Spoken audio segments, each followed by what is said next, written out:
Good morning friends, प्यारे बच्चों, अस्सलाम वालेकुम। मैं मोहम्मद मुजिबुद्दीन आप तमाम का इस वीडियो लेसन में खैर मकदम करता हूँ। खमर एकेडमी में आप तमाम का खैर मकदम है। आज हम 10th क्लास सब्जेक्ट मैथमेटिक्स यानी कि मजमून रियाजी चैप्टर स्टैटिस्टिक्स शुमारियात एक्सरसाइज नंबर 14.1 के क्वेश्चन नंबर 1 to 9 के बारे में बात करेंगे इंशाअल्लाह। आइए बच्चों, अब हम स्टैटिस्टिक्स के थोड़े बेसिक नॉलेज के बारे में बात करेंगे। Sir Ronald A Fisher is called the father of statistics. Statistics is an English word is taken by an Italian word statista and a Greek word statistic. Statistics is the discipline that concerns the collection, organization, analysis, interpretation and presentation of data। यानी कि statistics के अंदर हम क्या करते हैं, data को collect करते हैं, ऑर्गेनाइज करते हैं, एनालिसिस करते हैं, इंटरप्रेट करते हैं और प्रेजेंट करते हैं। डाटा किसे कहते हैं? Data is a collection of facts such as numbers, words, measurements, observation etcetera. प्यारे बच्चों, डाटा दो टाइप का होता है, एक होता है अनग्रुप डाटा, दूसरा होता है ग्रुप डाटा। अनग्रुप डाटा किसे कहते हैं? When the data has not been placed in any categories and no summarisation has taken placed on the data, then it is known as ungroup data. Ungroup data is also known as raw data.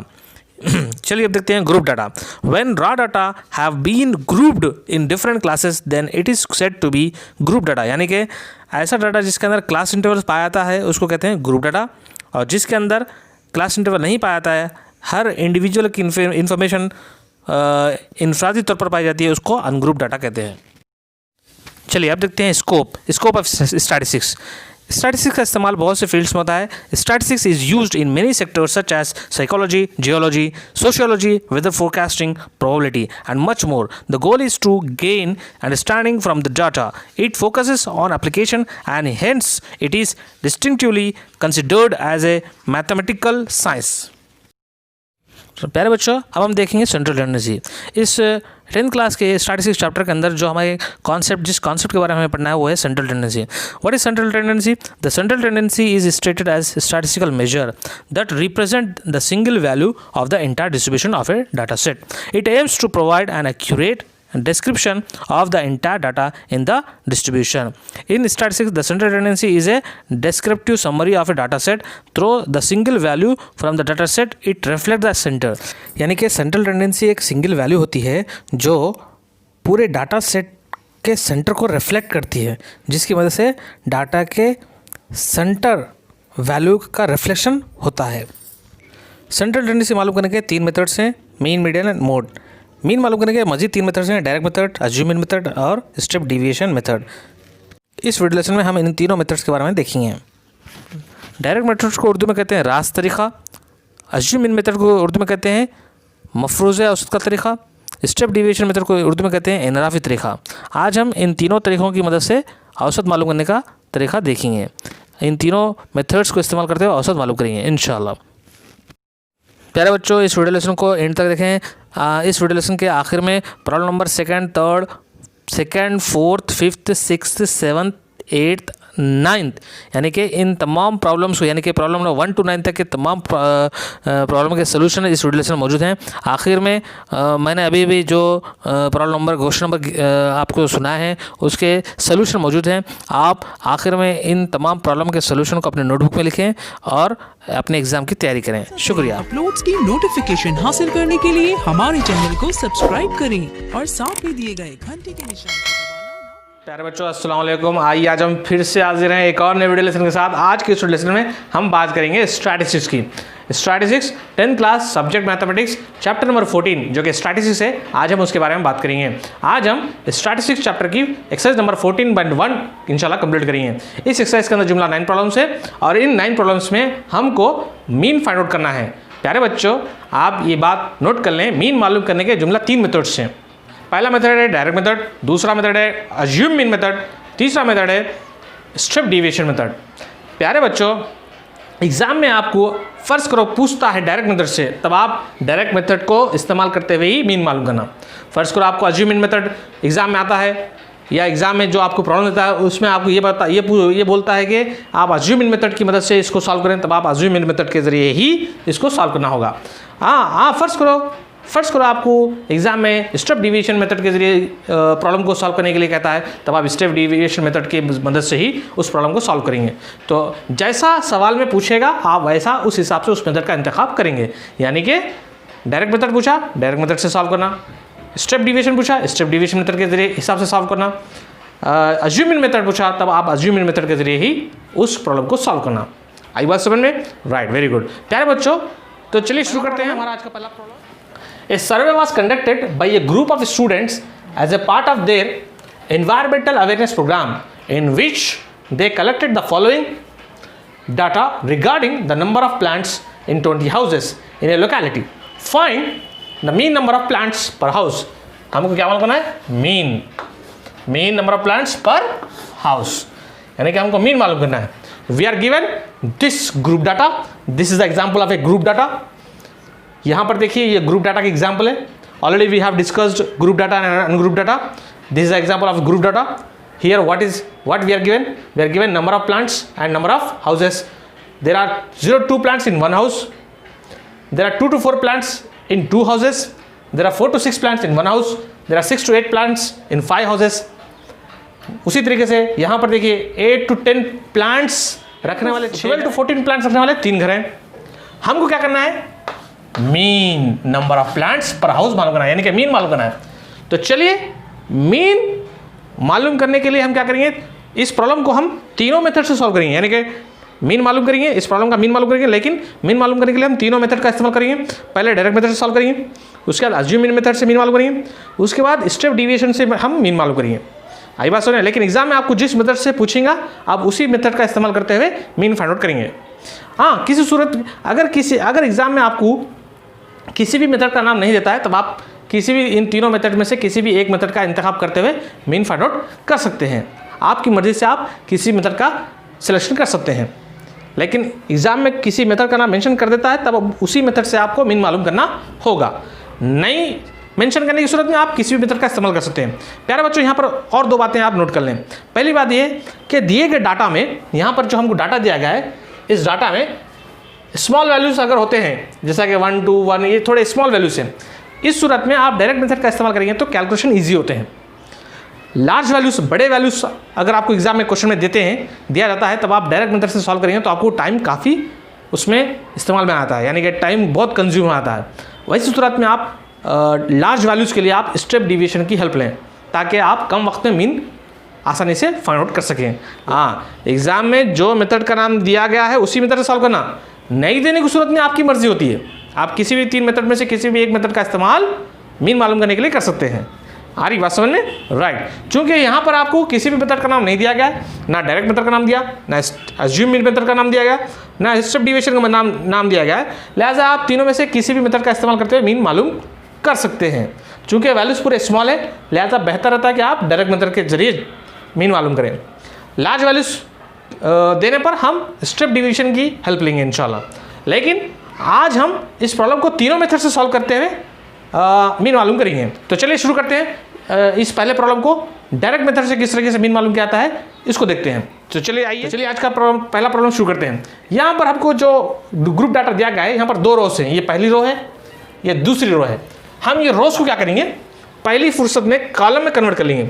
ये पहली row को हम बना देंगे पहला column, first row becomes first column, second row becomes second column.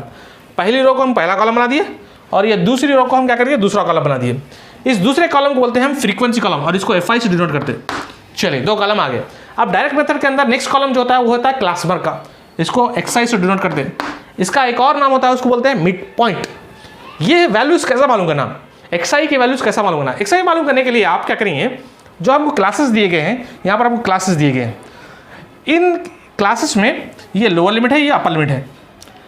Lower limit में upper limit आप add करेंगे और रिजल्ट को 2 से डिवाइड करेंगे। आ रही बात समझ में? क्लास मार्क मालूम करने के लिए आप क्या करेंगे?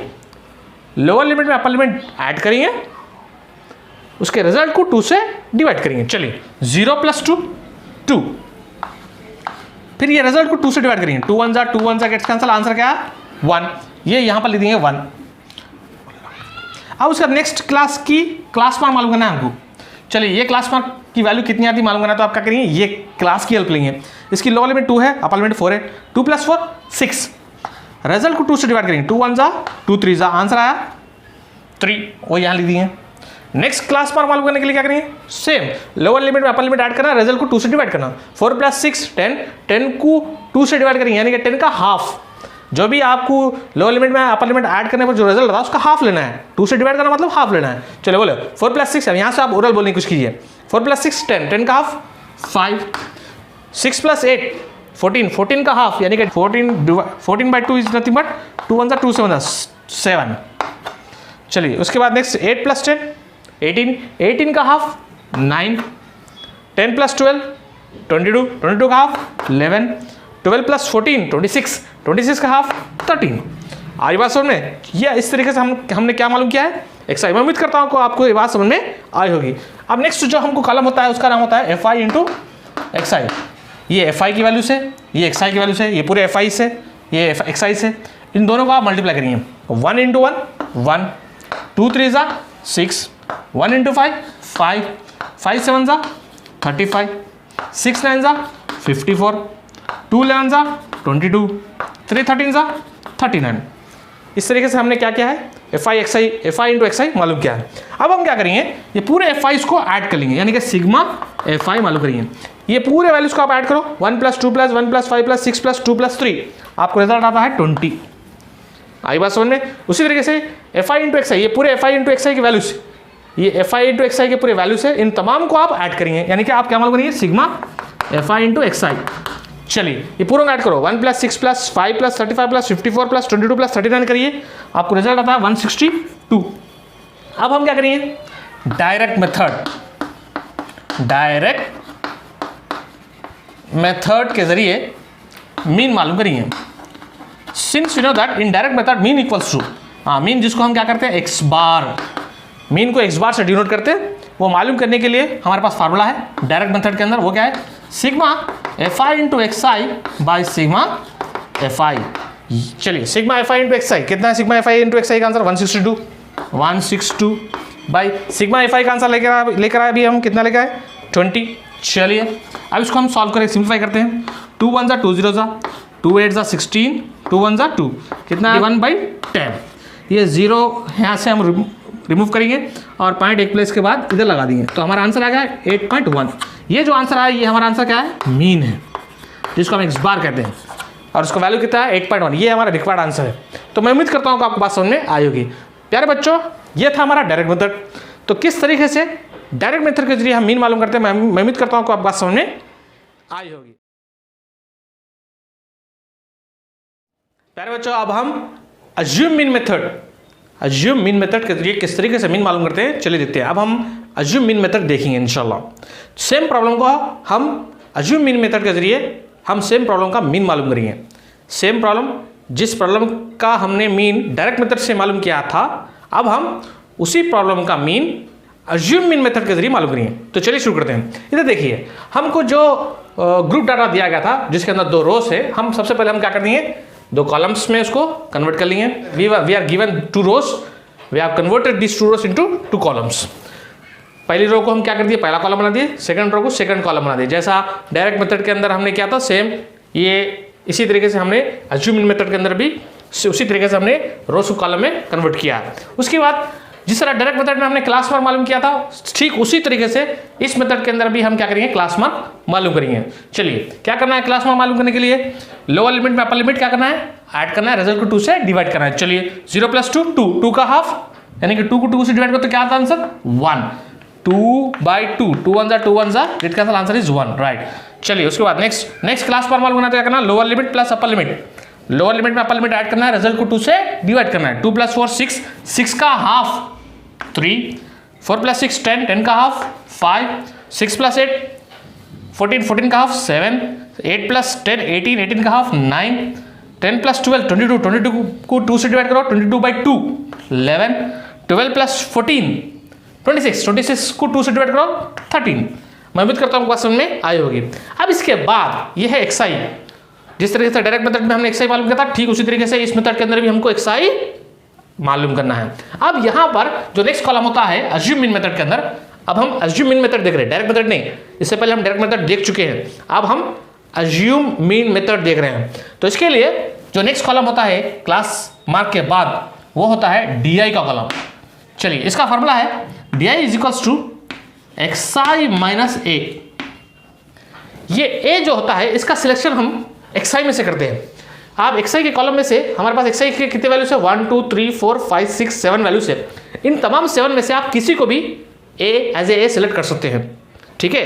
a को कहते हैं अज्यूम मीन, तो आप इसमें से किसी को भी a सेलेक्ट करते हैं। हम क्या करेंगे, ये 7 को एज ए सेलेक्ट कर रहे हैं, आप किसको भी ले सकते हैं, हम a को ले रहे हैं, 7 को एज ए सेलेक्ट कर रहे हैं। चलिए, अब उसके बाद हम DI के वैल्यूज मालूम करेंगे। तो फर्स्ट DI, ये फर्स्ट DI की वैल्यू है, ये सेकंड, ये थर्ड, ये फोर्थ, ये फिफ्थ, ये सिक्स, ये 7, हमको 7 DI के वैल्यूज मालूम करना है। तो उसके लिए फर्स्ट DI की वैल्यू मालूम करना है तो क्या करना पड़ेगा, फर्स्ट xi में से a को सब्ट्रैक्ट करना पड़ता है। फर्स्ट xi की वैल्यू करें, ये फर्स्ट xi की वैल्यू है, ये सेकंड xi है, ये थर्ड xi है, ये फोर्थ xi है, फिफ्थ xi है, सिक्स्थ xi है, ये सेवंथ xi है। चलिए, फर्स्ट xi में से a को सब्ट्रैक्ट करो। फर्स्ट xi क्या है, 1 है, a कितना है, 7 है, 1 माइनस 7 माइनस 6, ये फर्स्ट DI की वैल्यू आ गई। अब सेकंड, ये सेकंड DI की प्लेस है, ये सेकंड DI की वैल्यू मालूम करना तो क्या करना पड़ेगा हमको, सेकंड xi में से a को सब्ट्रैक्ट करना पड़ेगा। सेकंड xi, ये सेकंड xi है, इसमें से a को सब्ट्रैक्ट करेंगे। 3 माइनस a कितना है, 7 है, 3 minus 7, yes 3 minus 7 is how much, minus 4, right. चलिए, अब उसके बाद नेक्स्ट DI की वैल्यू मालूम करना है। नेक्स्ट DI की वैल्यू मालूम करना तो क्या करना पड़ेगा, अब हमारी DI की वैल्यू कौन सी है, फर्स्ट सेकंड आ गए, अब थर्ड मालूम करें। थर्ड DI की वैल्यू मालूम करना है तो क्या करना पड़ेगा, थर्ड xi में से a को निकालना, थर्ड xi में से a को सब्ट्रैक्ट करना। थर्ड xi की वैल्यू कौन है, xi की थर्ड वैल्यू 5 है, इसमें से a को सब्ट्रैक्ट करो, 5 minus 7, 5 minus 7 is equals to minus 2। चलिए, ये फर्स्ट DI आ गया, ये सेकंड DI आ गया, ये थर्ड DI की वैल्यू आ गई।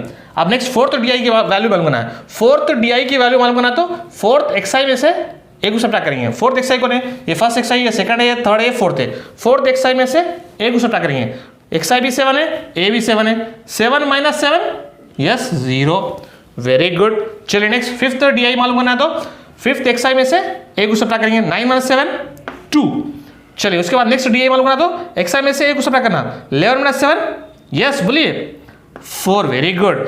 नेक्स्ट DI मालूम करना तो xi में से a को सब्ट्रैक्ट करना, 13 minus 7, 13 minus 7 is how much? 13 minus 7. Oh, 3 plus 6, right. 13 minus 7 is 6. I hope you understand this. मैं उम्मीद करता हूँ बात समझ में आई होगी। वेरी सिंपल, क्या करना है, xi में से a को सब्ट्रैक्ट करना है। 1 minus 7, 6 minus 6, 3 minus 7 minus 4, 5 minus 7 minus 2, 7 minus 7 0, 9 minus 7 2, 11 minus 7 4, 13 minus 7 6। मैं उम्मीद करता हूँ बात समझ में आई होगी। अब उसके बाद नेक्स्ट जो कॉलम होता है उसका क्या नाम है, fi इंटू DI। चलिए, ये fi को यानी कि फ्रीक्वेंसी कॉलम को DI के कॉलम से मल्टीप्लाई करेंगे, डिविएशन कॉलम से। 1 into minus 6 minus 6, 2 into minus 4 minus 8, 1 into minus 2 minus 2, 5 into 0 0, 6 into 2 12, 2 4 8, 3 into 6 3 6 18। मैं उम्मीद करता हूँ बात समझ में आई होगी। चलिए, अब क्या करना है, पूरे fi को ऐड कर लेंगे।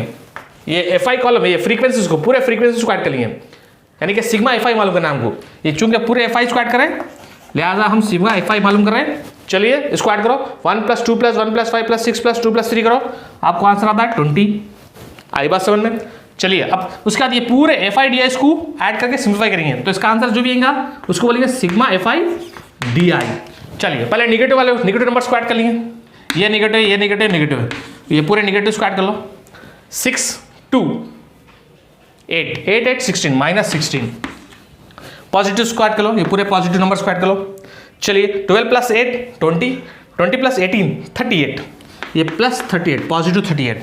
चलिए, positive 38 minus 16 is how much, 8 minus 6 2, 3 minus 1 2। Sigma fi DI का आंसर कितना है, प्लस 22। चलिए, अब उसके बाद हम क्या करेंगे, अज्यूम्ड मीन मेथड का फॉर्मूला अप्लाई करेंगे। अज्यूम मीन मेथड का फॉर्मूला क्या है, mean equals to, since you know that in assume mean method mean x bar equals to क्या है formula, a plus sigma fi into DI by sigma f i. चलिए एक इसको लिए थे हम 7 आ गया। Sigma f i d i कितना है 22, राइट 22 आ गया। सिग्मा एफ आई का आंसर कितना लाए 20, ये 20 आ गया। आई बात समझ में। चलिए अब सिंप्लीफाई करते हैं। 2 1 जा 2 0 जा 2 1 जा 2 1 जा। चलिए 7 प्लस 11/10, ये 0 को एक 0 कैंसिल करेंगे नीचे से, पॉइंट एक प्लेस के बाद लगा दिए, एक 0 कैंसिल करें, पॉइंट एक प्लेस के बाद लगा दिए, ये बन गया 1.1। तो 7 plus 1.1 is nothing but 7 plus 1 8.1। ये हासिल हो चुका है हमको मीन यानी कि एक्स बार। प्यारे बच्चों ये हमारा रिक्वायर्ड आंसर है। तो किस तरीके से हमने अज्यूम मीन मेथड को इस्तेमाल करते हुए मीन मालूम किया है। मैं उम्मीद करता हूं आपको बात समझ में आई होगी। प्यारे बच्चों यहां पर आप एक बात नोट कर ले, डायरेक्ट मेथड के जरिए भी हमने मीन मालूम किया था और उसका आंसर आया था 8.1। अज्यूम मीन मेथड के जरिए भी हमने मीन मालूम किया है और उसका भी आंसर आया 8.1। यानी कि इन दोनों मेथड से भी हमको मीन का आंसर सेम आया है। ये बात आप नोट कर लें, इन तीनों मेथड से भी हमको मीन का आंसर सेम आता है। चलिए अब इसके बाद हम देखते हैं स्टेप डिविएशन मेथड। तो चलिए स्टेप डिविएशन मेथड के जरिए इसी प्रॉब्लम को हम सॉल्व करेंगे और हम मालूम करेंगे मीन। चलिए प्यारे बच्चों अब आइए, अब हम स्टेप डिविएशन मेथड के जरिए किस तरीके से मीन मालूम किया जाता है देखेंगे इंशाअल्लाह। सेम प्रॉब्लम का मीन हम स्टेप डिविएशन मेथड के जरिए मालूम करेंगे। इसके लिए हमको जो ग्रुप डाटा दिया गया है यानी कि इसके अंदर जो 2 रोज है, सबसे पहले हम 2 कॉलम्स में कन्वर्ट कर लेंगे इनको। उसके बाद नेक्स्ट जो कॉलम हमको मालूम करना होता है। अब हम स्टेप डिविएशन मेथड देख रहे हैं, नोट करिए आप, स्टेप डिविएशन मेथड। इसके अंदर भी हमको जो नेक्स्ट कॉलम मालूम करना था वो होता है क्लास मार्क। जिस तरीके से डायरेक्ट मेथड में अज्यूम मीन मेथड में हमने क्लास मार्क मालूम किया था, सेम उसी तरीके से हमको इस मेथड के अंदर भी क्लास मार्क मालूम करना होता है। तो चलिए उसके लिए क्या करेंगे, हम lower limit upper limit add करेंगे और रिजल्ट को 2 से डिवाइड करेंगे। 0 + 2 2, 2 को 2 से डिवाइड करें तो आंसर 1, 2 + 4 6, 6 को 2 से डिवाइड करो तो answer 3, 4 + 6 lower limit plus upper limit, 4 + 6 10, 10 को 2 से डिवाइड करो तो आंसर 5। उसका नेक्स्ट 6 + 8 14, 14 को 2 से डिवाइड करो तो आंसर 7, 8 + 10 18, 18 को 2 से डिवाइड करो तो आंसर 9, 10 + 12 22, 22 को 2 से डिवाइड करो तो आंसर 11, 12 + 14 26, 26 को 2 से डिवाइड करो या 26 का हाफ लो 13। मैं उम्मीद करता हूँ बात समझ में आ गई होगी। चलिए वेरी गुड। इस तरीके से हमने एक्सरसाइज मालूम किया है। अब इसके बाद स्टेप डिविएशन मेथड के अंदर जो नेक्स्ट कॉलम होता है उसको कहते हैं यूआई। इसको मालूम करने का फॉर्मूला है xi - a/h, xi - a/h। ये h जो होता है उसको कहते हैं क्लास साइज। चलिए सबसे पहले हम a सेलेक्ट करेंगे। xi में से जैसा कि हमने अज्यूम मीन मेथड में देखा है, xi में से आप किसी को भी एज ए सेलेक्ट कर सकते हैं। तो इस मेथड के अंदर भी इस मेथड के अंदर में भी आप xi में से किसी को भी एज ए सेलेक्ट कर सकते हैं। हम क्या करेंगे, 7 को एज ए सेलेक्ट करेंगे। चलिए a हासिल हो चुका है। अब उसका h मालूम करना है। h मालूम करने के लिए क्या करना पड़ेगा आपको, एक इसको ले लिए 7 को लिए। h मालूम करने के लिए क्या करना पड़ेगा, 2 कॉन्जिक्यूटिव अपर लिमिट का डिफरेंस लेंगे। ये फर्स्ट क्लास की अपर लिमिट है, ये सेकंड क्लास की अपर लिमिट है। इन 2 कॉन्जिक्यूटिव अपर लिमिट्स का डिफरेंस लेंगे। 4 - 2 दैट इक्वल्स टू 2। तो h हमको हासिल हो चुका है 2। h को कहते हैं क्लास साइज। तो किस तरीके से क्लास साइज हमने मालूम किया है, मैं उम्मीद करता हूँ आपको बात समझ में आई होगी। h के लिए हम क्या करेंगे, 2 कॉन्जिक्यूटिव अपर लिमिट का डिफरेंस लेंगे, इन दोनों का डिफरेंस, या 2 कॉन्जिक्यूटिव लोअर लिमिट का भी डिफरेंस ले सकते हैं। चलिए हमने क्या किया है, 2 कॉन्जिक्यूटिव अपर लिमिट का डिफरेंस लिया है, 4 - 2 2। तो इस तरीके से हमने h मालूम किया है। अब उसके बाद यहाँ पर हमको ui के वैल्यूज मालूम करना है। First, second, third, fourth, fifth, six, 7 ui के वैल्यूज हमको मालूम करना है। प्यारे बच्चा उसके बाद हमको क्या करना होता है, ui मालूम करना होता है। हमको 1 2 3 4 5 6 7 ui के वैल्यूज हमको मालूम करना है। फर्स्ट ui की वैल्यू मालूम करना है तो हम क्या करेंगे, फर्स्ट xi में से a को सब्ट्रैक्ट करेंगे, रिजल्ट को h से डिवाइड करेंगे। चलिए फर्स्ट xi की वैल्यू कितनी है, फर्स्ट xi की वैल्यू 1 है, माइनस a 1 - 7 उसके रिजल्ट को फिर h से डिवाइड करना है। h कितना लाए, अभी हम 2 लाए, उसके रिजल्ट को हम 2 से डिवाइड करेंगे। 1 - 7 - 6 उसका रिजल्ट -6 आया, उसको 2 से डिवाइड करेंगे। 2 1 जा 2 3 जा, आंसर आया -3। I hope you understand this. तो ये जो आंसर आया ये है फर्स्ट ui की वैल्यू। उसके बाद नेक्स्ट सेकंड ui की वैल्यू मालूम करना है। सेकंड ui की वैल्यू मालूम करना है तब हमको सेकंड xi में से a को सब्ट्रैक्ट करना है। सेकंड xi कौन है, ये xi है, first xi, second xi, third xi, fourth, fifth, six, 7, ये 7 xi से। सेकंड xi 3 है, 3 में से a को सब्ट्रैक्ट करेंगे। 3 माइनस ए कितना है 7 है। उसके बाद रिजल्ट को h से डिवाइड करना है, h कितना है 2। चलिए कितना होता 3 माइनस 7 माइनस 4 बाई 2, 2 1 जा 2 2 जा, आंसर क्या इतना -2। चलिए सेकंड ui की वैल्यू आ गई। उसके बाद नेक्स्ट थर्ड ui की वैल्यू मालूम करना है। उसके लिए थर्ड xi की वैल्यू कौन सी है देखो, हाँ थर्ड xi की वैल्यू 5 है, उसमें से 5 माइनस a, थर्ड xi में से a को सब्ट्रैक्ट करना है। ये फर्स्ट xi है, सेकंड xi है, third xi minus a, 5 minus 7 5 minus 7 by हाँ h कितना है 2 है। चलिए 5 माइनस 7 -2 बाई 2, 2 1 जा गेट्स कैंसिल, आंसर कितना है -1। चलिए ये आ गया -1। उसके बाद नेक्स्ट फोर्थ, ये फर्स्ट ui आ गया, ये सेकंड ui आ गया, ये थर्ड ui आ गया। अब नेक्स्ट फोर्थ ui मालूम करना है। फोर्थ ui की वैल्यू मालूम करने के लिए आप क्या करेंगे, फोर्थ xi में से एक को सब्ट्रैक्ट करेंगे। फोर्थ xi कौन है, ये फर्स्ट xi है, सेकंड xi है, थर्ड xi है, फोर्थ xi 7 है, a भी 7 है, 7 माइनस 7 0, 0 बाई h 0। हाँ प्यारे बच्चों, इस तरीके से हमने first ui, second ui, third ui, fourth ui की वैल्यू मालूम की है। अब हम नेक्स्ट फिफ्थ ui की वैल्यू मालूम करेंगे।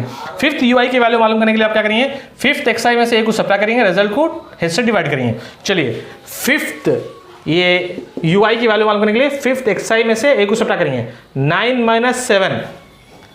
फिफ्थ xi की वैल्यू 9 है, first second third fourth fifth xi की वैल्यू 9 है, उसमें से a को सब्ट्रैक्ट करना है, a कितना है 7 है, 9 माइनस 7, रिजल्ट को क्या करना है, h से डिवाइड करना है। h कितना लाए अभी हम 2 लाए। चलिए 9 माइनस 7 2 बाई 2, 2 1 जा गेट कैंसिल, आंसर कितना है 1 आ गया। चलिए 1 लिख दिए।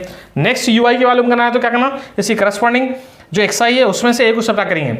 चलो ये कौन सी है ui की वैल्यू 1 2 3 4 5 6 ui की वैल्यू मालूम करने के लिए 6 xi में से a को सब्ट्रैक्ट करेंगे। 6 xi कितना है 11 minus 7, 11 minus 7 divide by h 2, 11 minus 7 yes 4 by 2, 2 1 जा 2 जा गेट्स कैंसिल, आंसर कितना है 2 आया। चलिए 2 लिख दिए।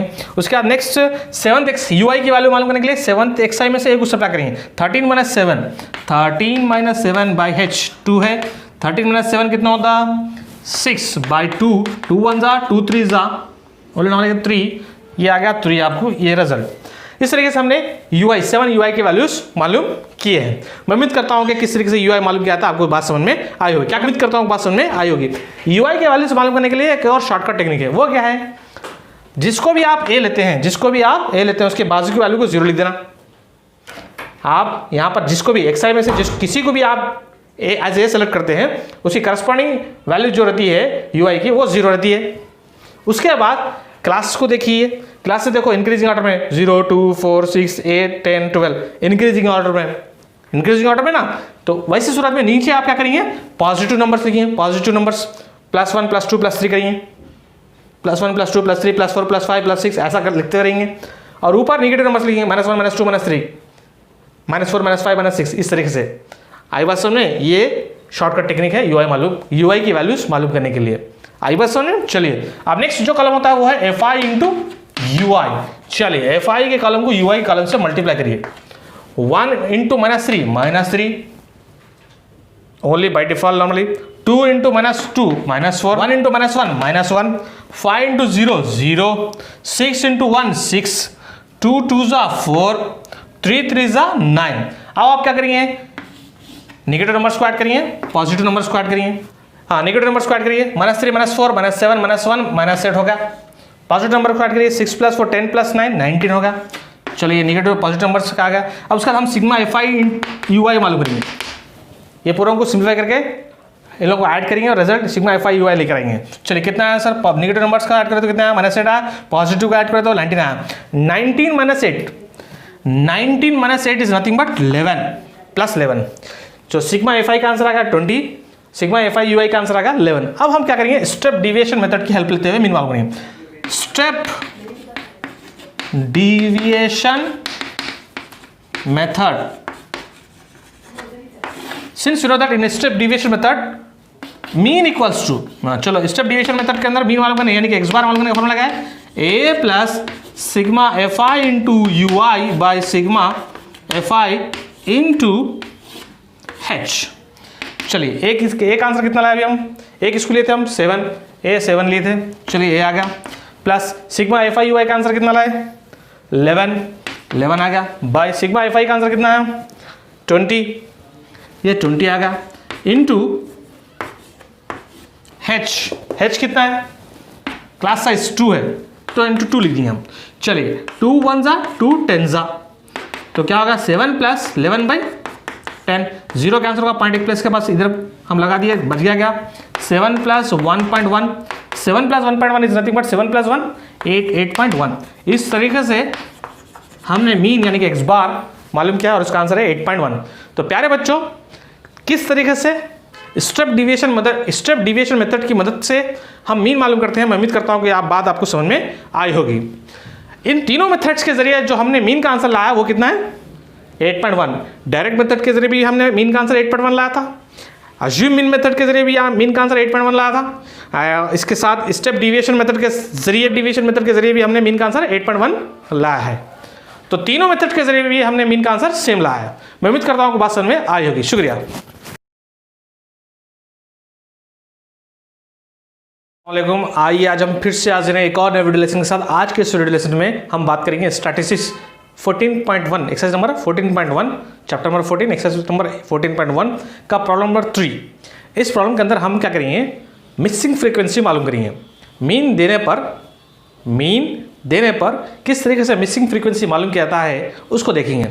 अब तक जितनी प्रॉब्लम्स आपने किए हैं 14.1 में, एक्सरसाइज नंबर 14.1 में जुमला 9 प्रॉब्लम्स है। उन तमाम 9 प्रॉब्लम्स में से प्रॉब्लम नंबर 3 ऐसा प्रॉब्लम है जिसमें आपको मीन दिया गया है और मिसिंग फ्रीक्वेंसी मालूम करना है। बाकी 8 प्रॉब्लम्स के अंदर आपको मीन मालूम करना था, यानी कि हमको we are given mean and we have to calculate, we have to find out missing frequency. बाकी 8 प्रॉब्लम्स के अंदर आपको मीन मालूम करना था या करना है, लेकिन इस प्रॉब्लम के अंदर आपको मीन दे दिया गया है, आपको मिसिंग फ्रीक्वेंसी मालूम करना है। तो प्यारे बच्चों, आइए आज हम मीन देने पर किस तरीके से मिसिंग फ्रीक्वेंसी मालूम करते हैं उसको देखते हैं। तो चलिए शुरू करते हैं। The following distribution shows the daily pocket allowance of children of a locality. The mean pocket allowance is 18 rupees. Mean pocket allowance is 18 rupees. Find the missing frequency f. We have to calculate this f. हमको mean दे दिया गया है, mean is given how much 18 rupees. The mean pocket allowance is how much 18 rupees and we have to calculate this missing frequency f. Now observe this group data here. This is first row, this is second row. ये first row के अंदर आपको क्या दिया गया, daily pocket alliance इन rupees दिया गया है 11 to 13 रुपीस, 13 to 15 रुपीस, इस तरीके से 23 to 25 rupees. Number of children कितने हैं 7 6 9 13 एफ। ये देखिए एफ, ये मिसिंग फ्रीक्वेंसी है, इसको मालूम करना है। This we have to find out, this we have to calculate. आई बात समझ में? तो क्या है डाटा के अंदर, 7 बच्चे ऐसे हैं जिनको daily 11 to 13 rupees pocket allowance मिल रहा है। 6 बच्चे ऐसे हैं जिनको daily 13 to 15 rupees pocket allowance मिल रहा है। 9 बच्चे ऐसे हैं जिनको 15 to 17 रुपीस पॉकेट अलायंस मिल रहा है। 13 चिल्ड्रन ऐसे हैं जिनको 17 to 19 रुपीस पॉकेट अलायंस मिल रहा है। लेकिन यहाँ पर कितने बच्चे ऐसे हैं जिनको 19 to 21 रुपीस पॉकेट अलायंस मिल रहा है, वो हमको मालूम करना है। तो चलिए इस मिसिंग फ्रीक्वेंसी को किस तरीके से मालूम करते हैं, जबकि आपको मीन दे दिया गया है। मीन क्या गया, आपको दे दिया गया है, mean is given and we have to calculate missing frequency small f. If mean is given then how to calculate missing frequency small f we will see इंशाल्लाह। चलिए देखते हैं। सबसे पहले क्या करना पड़ता है हमको, सबसे पहले ये 2 जो रोज दिए गए हैं इनको हम क्या करेंगे, कॉलम में कन्वर्ट कर लेंगे। डायरेक्ट मेथड का इस्तेमाल करते हुए हम मिसिंग फ्रीक्वेंसी मालूम करेंगे। तो चलिए देखते हैं कैसा करते हैं। First row becomes first column, second row becomes second column. ये ऑलरेडी हमने देख चुका था, यानी कि किस तरीके से हम मीन मालूम करते वक्त हमने कैसा रोज को कॉलम में कन्वर्ट करते हैं हम देखिए। यानी कि क्या करना है, फर्स्ट रो को फर्स्ट कॉलम बना देने का है, सेकंड रो को सेकंड कॉलम बना देना है। सेकंड कॉलम को हम ऑलरेडी हम जानते हैं कि सेकंड कॉलम को क्या बोलते हैं अक्सर, फ्रीक्वेंसी कॉलम, इसलिए इसको हम किससे डिनोट करेंगे, Fi से। नेक्स्ट डायरेक्ट मेथड के अंदर नेक्स्ट कॉलम क्या करते हैं हम, फ्रीक्वेंसी कॉलम मालूम करने का नेक्स्ट कॉलम कौन सा होता है, क्लास मार्क का, जिसको हम Xi से डिनोट करते हैं, जिसको मिड वैल्यू भी कहते हैं। इसको मालूम करने के लिए तरीका क्या है, लोअर लिमिट में अपर लिमिट ऐड करना है, रिजल्ट को 2 से डिवाइड करना है। Xi मालूम करने के लिए क्या करते हैं, लोअर लिमिट में अपर लिमिट ऐड करते हैं, रिजल्ट को 2 से डिवाइड करते हैं। 11 + 13 24, 24 को 2 से डिवाइड करो तो क्या आंसर 12। 11 + 13 3 + 1 4, 1 + 1 2, 24, 24 का हाफ 12 आ गया। नेक्स्ट 13 + 15, लोअर लिमिट में अपर लिमिट ऐड करेंगे। 5 + 3 8, 1 + 1 2, 28 आया। 28 का हाफ, 28 का हाफ करो, हाँ 2 1 2, 2 4 8 यानी कि 14। आई बात समझ में नहीं है, 14 2 28। नेक्स्ट उसके बाद की एक्सरसाइज वैल्यू मालूम करने के लिए क्या करेंगे, लोअर लिमिट में अपर लिमिट ऐड करेंगे। 15 + 17, 15 + 17, 5 + 7 12, कैरी 1, 1 + 1 2 + 1 3, 32, 32 का हाफ 16। Very good. चलिए उसके बाद नेक्स्ट एक्सरसाइज मालूम करने के लिए क्या करेंगे, लोअर लिमिट में अपर लिमिट ऐड करके रिजल्ट को 2 से डिवाइड करेंगे। लोअर लिमिट कितना है, यस 15 + 17 हो गया। अब 17 + 19 की बारी है।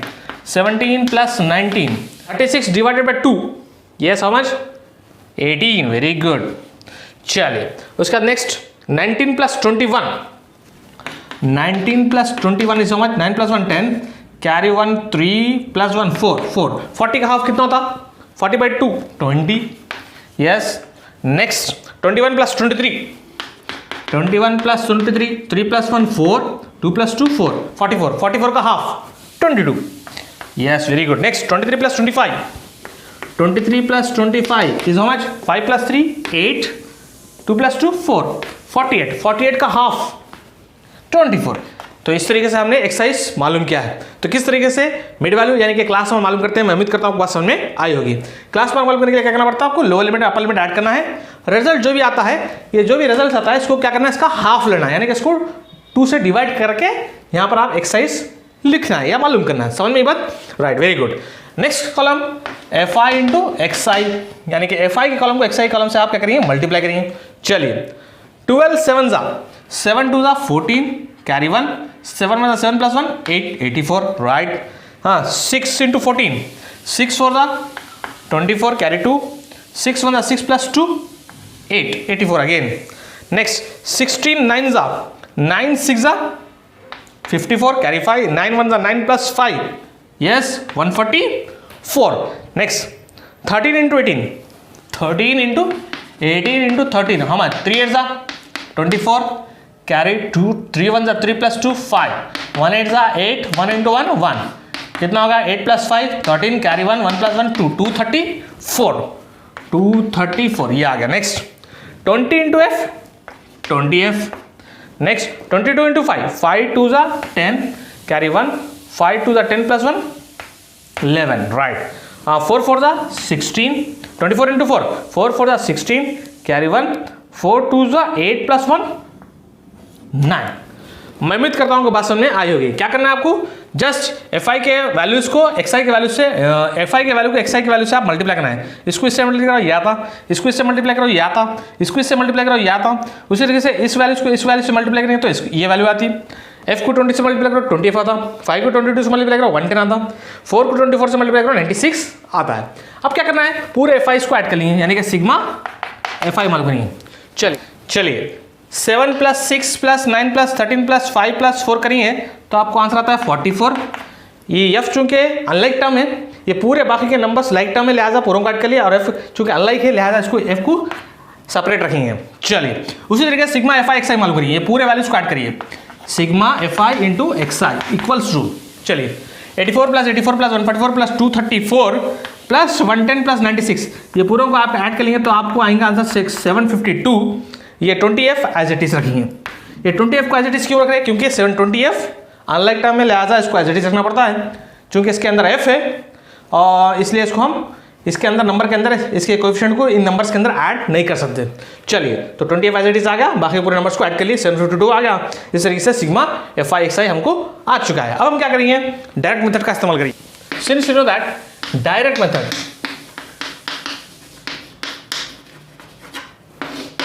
since you know that in direct method mean equals to, mean means x bar is equals to क्या है फॉर्मूला, sigma FI × XI by sigma FI। Mean already दिया है हमको, given, we are given that mean, we are given, हाँ mean equals to much 18, हमको already mean दे दिया गया 18, तो यहाँ पर हम इसकी प्लेस पे क्या लिख देंगे, 18 लिख देंगे। चलिए सिग्मा FI XI का आंसर ला लिया हम, कितना रहा है 752 + 20F बाई सिग्मा एफ आई का आंसर लाए हम, कितना लाए 44 प्लस एफ, 44 प्लस एफ। इसके नीचे कुछ भी ना तो 1 रहता। अब हम क्या करेंगे, क्रॉस मल्टीप्लिकेशन करेंगे। चलिए इसको इससे मल्टीप्लाई करिए, इसको इससे मल्टीप्लाई करिए। 752 प्लस 20f 1 जा 752 plus 20f is equals to 18 into this 18 into 18 of 44 plus f।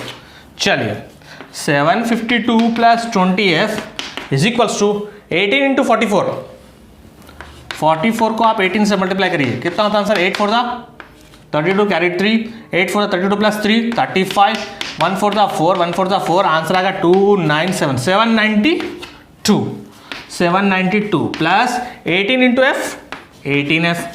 चलिए अब क्या करेंगे, अब हम क्या करेंगे, एफ वाले टर्म्स को इधर लेंगे, 20f एज इट इज, ये पॉजिटिव 18f है, ये पॉजिटिव क्वांटिटी LHS में आएंगे तो ये नेगेटिव क्वांटिटी बन जाएंगे, माइनस 18f हो जाएंगे। ये 792 एज इट इज है, ये पॉजिटिव 752 टर्म है, RHS में आएगा तब इन्हें नेगेटिव बन जाएगा 752 बाई ट्रांसपोज मेथड। चलिए 20 minus 18 2f is equals to 792 minus 752, 2 minus 2 0, 9 minus 5 4, 7 minus 4 7 0, 2 1 जा 2 20 जा, so f equals to how much 20। इस तरीके से हम मिसिंग फ्रीक्वेंसी हासिल कर चुके हैं और उसका आंसर है 20। मैं उम्मीद करता हूं कि आपको बात समझ में आई होगी। तो प्यारे बच्चों, इस प्रॉब्लम के अंदर हमने क्या किया, इस प्रॉब्लम में हमने मिसिंग फ्रीक्वेंसी को मालूम किया है। मीन देने पर किस तरीके से मिसिंग फ्रीक्वेंसी मालूम किया जाता है, डायरेक्ट मेथड का इस्तेमाल करते हुए हमने वो आज देखा है। तो प्यारे बच्चों, डायरेक्ट मेथड के जरिए हम मिसिंग फ्रीक्वेंसी मालूम कर सकते हैं, कब, जबकि हमको मीन दिया गया हो। शुक्रिया।